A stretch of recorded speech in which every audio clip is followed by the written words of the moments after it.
Bueno, sobre la campaña política y cómo va esta carrera presidencial y parlamentaria, conversamos a esta hora con la senadora, presidenta del Partido Socialista, Paulina Bodanovich. Gracias por estar con nosotros, senadora. Bienvenida. Hola, muy buenos días, Sebastián. Me imagino que estuvo en campaña ahí en el Maule durante el fin de semana también, en la carrera de la reelección, en su caso, ¿no? Sí, yo resido en Talca y me vine anoche porque vamos ahora saliendo de aquí, me voy a Valparaíso por el tema de la acusación constitucional. Claro que sí. Así que muy contenta de poder estar un ratito acá. Senadora, y partamos por eso, si es que le parece. El Senado actúa como juez en el caso de la acusación constitucional. Es la Cámara de Diputados la que aprobó esta acusación en contra del juez Antonio Ulloa. Llega a mano de los senadores y yo entiendo que usted no puede emitir un juicio previo, ¿no? Por su rol de jueza precisamente. Pero sí me gustaría referirme al escenario político y a la posibilidad de que no se generen los quórum necesarios para fallar un asunto tan relevante. ¿Estará el quórum hoy día? ¿Cómo ve el escenario? Bueno, yo creo que todos tenemos una responsabilidad en esto. Evidentemente, lo importante es que nuestras instituciones funcionen. Quienes hoy día somos senadores tenemos una responsabilidad que es cumplir con nuestras tareas legislativas y en este caso de ser jurado de una acusación constitucional que todos conocen sus fundamentos y que la ausencia de cada uno de los parlamentarios que no llegue tendrá que explicarla a cada uno de ellos. Pero sería una mala señal, ¿sí que no se genera el quórum? Por eso digo, creo que hay un deber institucional. Cada uno tiene una responsabilidad. Mire, perdóneme lo personal, pero el día que murió mi papá, lo estábamos velando y yo fui a votar la reforma previsional. Es feo poner ejemplos propios, pero creo que el compromiso que uno tiene con el país, con las obligaciones que tiene como senador de la República, no pueden quedar sujetas ni a campaña ni a otras consideraciones. Hoy día tenemos la obligación, todos quienes somos senadores, de estar presentes en el Congreso, de fundamentar nuestro voto, además. Por eso que en la mañana hay que escuchar los alegatos que se hagan, la discusión, digamos, y luego tomar en conciencia, como indica la Constitución, la decisión si vamos a estar a favor o en contra de esta acusación. Claro, porque además una acusación constitucional, no solo esta, digamos, en términos genéricos, es una herramienta, digamos, que tiene consecuencias muy serias, ¿no? O sea, el peso que tiene una acusación constitucional contra cualquier autoridad pública es muy relevante. Lo que pasa, Sebastián, también es que se ha banalizado, creo yo, el tema de las acusaciones constitucionales. ¿Cómo así, senadora? Porque como se presentan tantas acusaciones constitucionales que a veces no tienen fundamento, que ni siquiera pasan al Senado, finalmente hoy día no tienen la gravedad. Yo recuerdo la primera acusación constitucional que hubo en nuestro país contra 3 ministros de la Corte Suprema. Yo estuve presente ahí, era bien jovencita y tuve la oportunidad de acompañar a mi papá. Y creo que uno veía ahí, se sentía ese peso de que había un poder del Estado que estaba haciendo un control interinstitucional, porque eso es finalmente lo que ocurre en una acusación constitucional, que hay un control entre los distintos poderes del Estado, que es algo muy importante y consustancial a la democracia. Cómo se controla que funcionen las distintas instituciones. Y ese peso hoy día yo creo que también se ha ido perdiendo porque como hay todas las semanas estamos escuchando que viene la acusación constitucional de esto, de lo otro, que después no se presentan. Entonces, por eso digo que se banalizan. No lo digo a raíz de esta, porque por supuesto no voy a emitir comentario alguno, pero sí en general. Yo creo que también tenemos que rescatar como Parlamento la seriedad que los diputados que pueden ejercer esa facultad la ejerzan, obviamente, en todos los casos que corresponda. Pero a propósito de lo que usted dice, senadora, entendiendo que esta es una herramienta que permite precisamente esos contrapesos institucionales, ¿usted cree que esta es una contienda entre el Legislativo y el Poder Judicial? No, esto no es una contienda de competencia, esa es otra de las atribuciones y otra de las instituciones que se contemplan en la Constitución. ¿Pero es un gallito entre dos poderes del No Estado? es un gallito, aquí se está ejerciendo una facultad que tienen los diputados. Ellos tomaron, digamos, esto lo envían al Senado como corresponde y somos nosotros hoy día los que tenemos que escuchar si ya existen o no fundamentos suficientes para lo que ocurriría después, que es la destitución de este juez. Y dada la crisis institucional que se vive y la crisis de confianza, sobre todo de la ciudadanía en muchas de las instituciones, ¿cuán relevante es que hoy día efectivamente se desarrolle la sesión en ese sentido, senadora? Bueno, es muy importante porque finalmente, mire, a raíz de... Yo encuentro muy lamentable lo que ocurrió en la Cámara de Diputados hace un par de semanas, cuando además el día antes de la celebración del Día del Profesor no llegan los diputados y diputadas a votar. Y la ley de titularidad de los profesores, que es algo que le piden a uno en todas partes, bueno, que no se haya podido votar. Yo estuve el día viernes también por un conflicto complejo que hay en Talca, con muchos profesores, con los dirigentes del Colegio de Profesores, por los despidos que está haciendo eventualmente el alcalde de Talca de 400 profesores, y hemos estado ahí apoyando, y también vamos a hablar acá en el ministerio, aunque no es un tema del ministerio, pero sí decir que ahí los profesores, los dirigentes, todos me señalaban cómo no llegaron a votar los diputados un proyecto tan importante y tan buscado por los profesores. Entonces, senadora, uno no puede perder esa conexión y no ejercer las responsabilidades que tenemos por ningún motivo, ni por estar en campaña, por, como digo, ni motivos personales. Hemos visto a veces diputados que han llegado en camilla a votar, ¿se recuerda? Sí, claro. Bueno, entonces yo creo que si llega gente enferma, gente que está en un velorio, como fue el caso mío, bueno, es porque es una cosa muy importante. Sí, claro.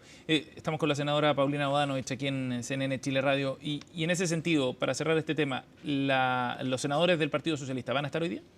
Bueno, yo entiendo que todos vamos a estar. Sí sé que hay un problema con algunos vuelos, pero vamos a estar todos, por supuesto, cuando corresponde en la sesión.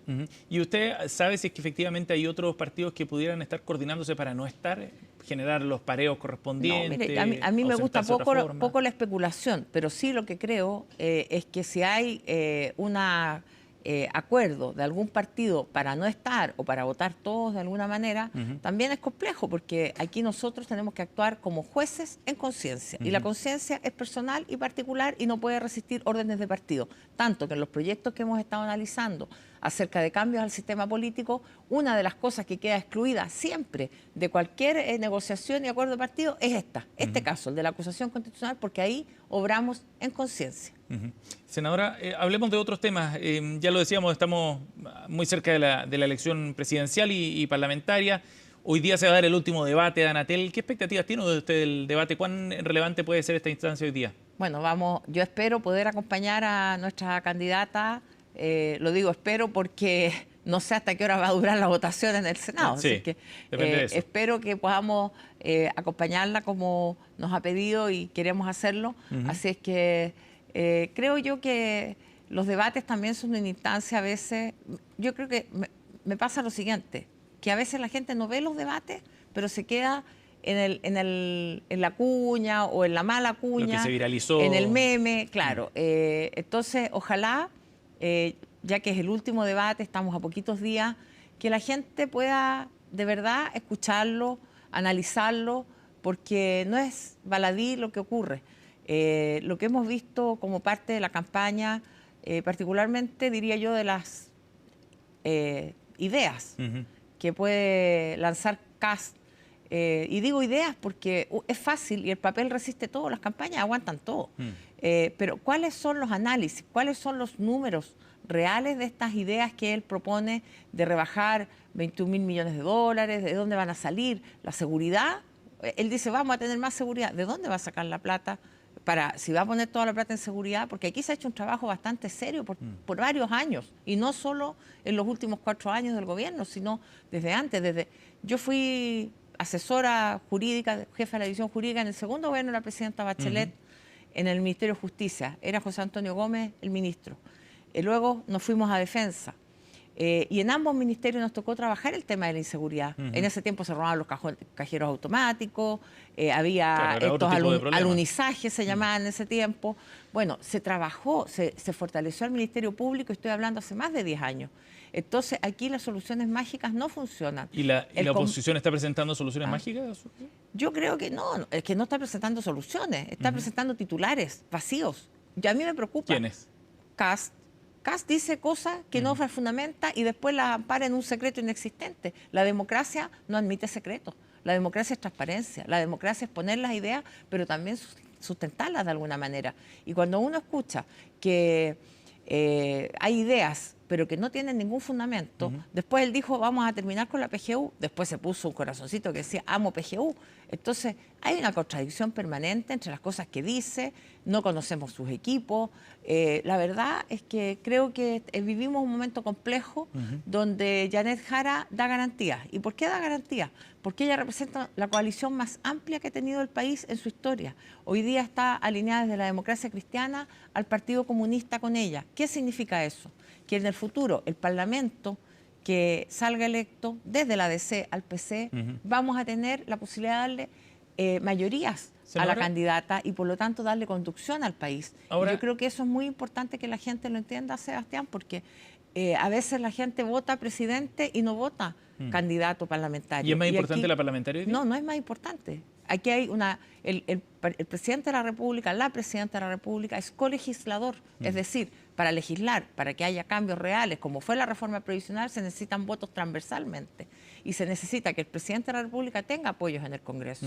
Y esa transversalidad, ¿quién la puede tener? El Partido Republicano, que ha votado todo en contra, que votó en contra el segundo proceso constitucional, no solo lo votó en contra, no participó de las bases constitucionales, después no participó del acuerdo mayoritario y dejó una constitución que fue rechazada por el pueblo de Chile. Pero habrá que ver también cómo se mueve la oposición en ese objetivo de unidad, ¿no? Sea quien pase al balotaje.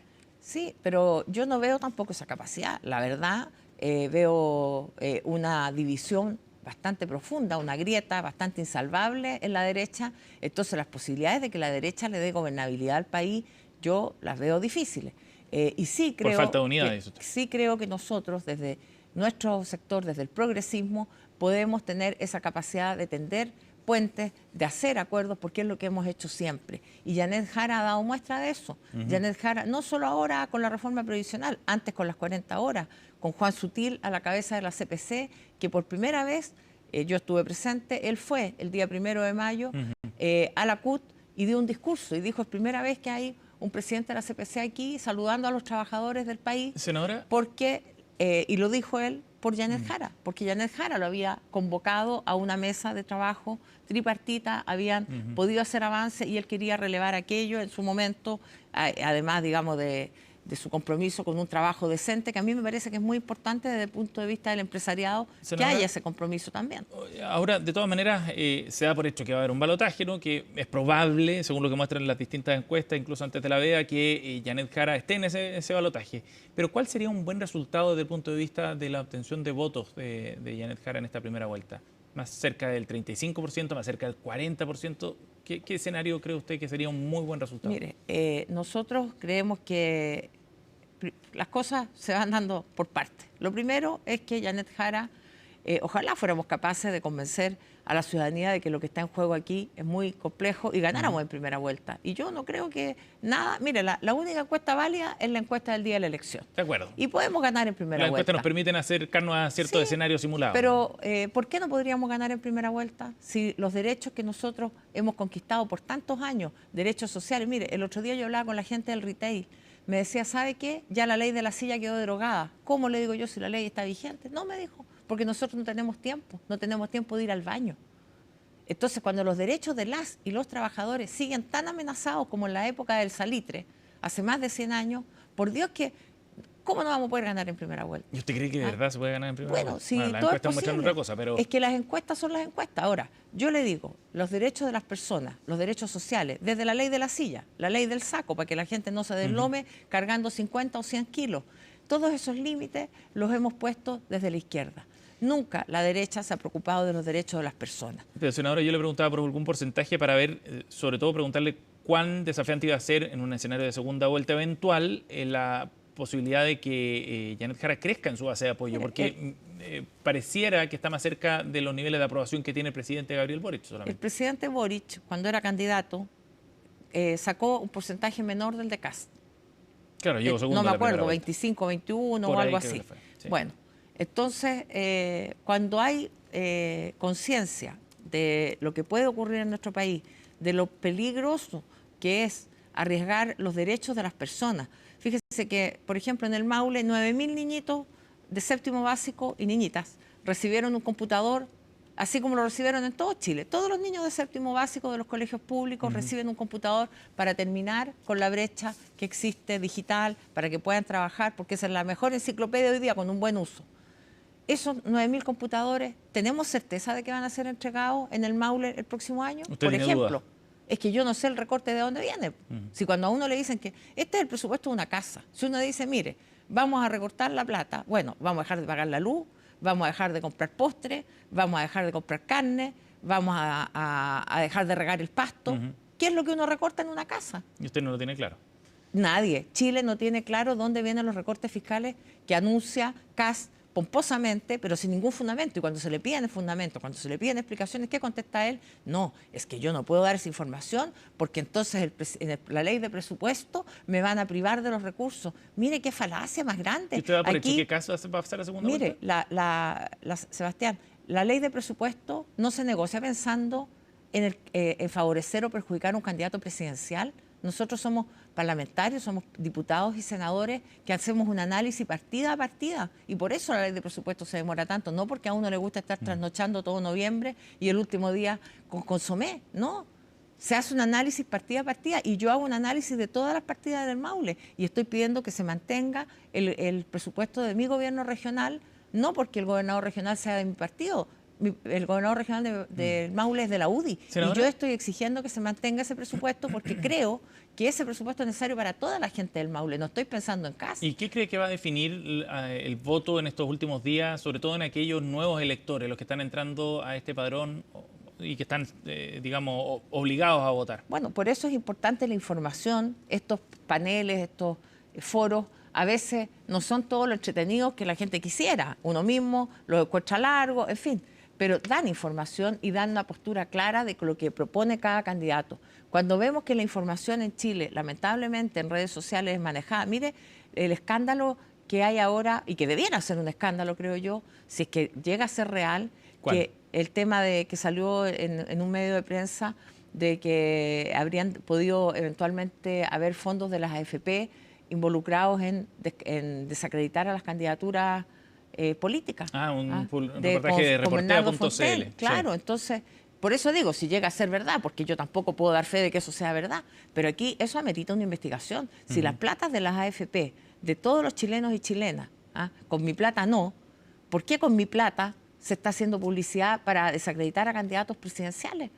Y particularmente a la candidata Jara. Entonces, si eso es verdad, es un escándalo, porque hay manipulación de la información. La libertad de información que garantiza y la libertad de expresión que se garantiza en la Constitución no es para desinformar ni para mal usar los fondos de los chilenos. Senadora, ¿y usted cree que en esta campaña, Janet Jara, hablando del desarrollo de la campaña y de lo que puede inclinar la balanza, sobre todo los votantes obligados en los días previos a la elección, ¿usted cree que Janet Jara logró efectivamente convertirse en una candidata de unidad en este contexto de campaña después de la primaria, dado los temores que habían sobre su militancia en el Partido Comunista, sobre el peso que tenía el partido dentro del comando, etcétera? Bueno, primero esto del votante obligado, somos todos ciudadanos y ciudadanas. Y tal como ejercemos y queremos derechos, porque la gente exige el derecho a la vivienda digna, exige el derecho a la salud, exige el derecho a la educación, y nosotros como parlamentarios queremos también apoyar eso, la ciudadanía también exige deberes. Entonces, yo más que hablar de obligados, hablaría de ejercer la ciudadanía. Pero para hacer la distinción entre los habituales que tienen un comportamiento más creo predecible. que hoy día tenemos una gran cantidad de personas que va a ir a votar que requiere información veraz, no falsedades, no inventos. Entonces, bueno, pongamos todo el énfasis, por lo menos lo que nosotros hemos tratado de hacer es llevar la información real, veraz, de recorrer, en mi caso, todo el Maule. Estuve la semana pasada en La Mina, en San Clemente, arriba, ayer en Longaví, llegué hasta La Quinta, sectores bastante alejados, hablando con la gente. Pero no me respondía si es que Janet Jara logró transformarse en esa candidata que se buscaba efectivamente, que se desmarcara del Partido Comunista para ser una candidata de unidad. Es que ella no tiene que desmarcarse del Partido Comunista. Ella es una candidata no del Partido Comunista, como trata de instalar la derecha, que finalmente, como no les resultó, inventaron esto de la cantidad de la continuidad o del continuismo. Entonces, Janet Jara no es la candidata ni del Partido Comunista ni del continuismo, es heredera de una larga tradición de Chile, donde fuimos capaces de ponernos de acuerdo como Partido Socialista, y aquí hablo como presidenta del Partido Socialista, bajando la candidatura presidencial de Marmaduke Grove, mire lo que estoy hablando, en los años 30, para apoyar al candidato Pedro Aguirre Cerda, que era el candidato del Partido Radical, que dijo educar es gobernar. Y desde ahí nos preocupamos de la educación, de la ley de la silla, de la ley del saco, de las normas de salud que tomó el presidente Allende siendo ministro de Salubridad e instaló la salubridad pública como un concepto y como una necesidad de nuestro país, que continuó el presidente Lagos con el auge y que hoy día es el GES con cientos de patologías garantizadas.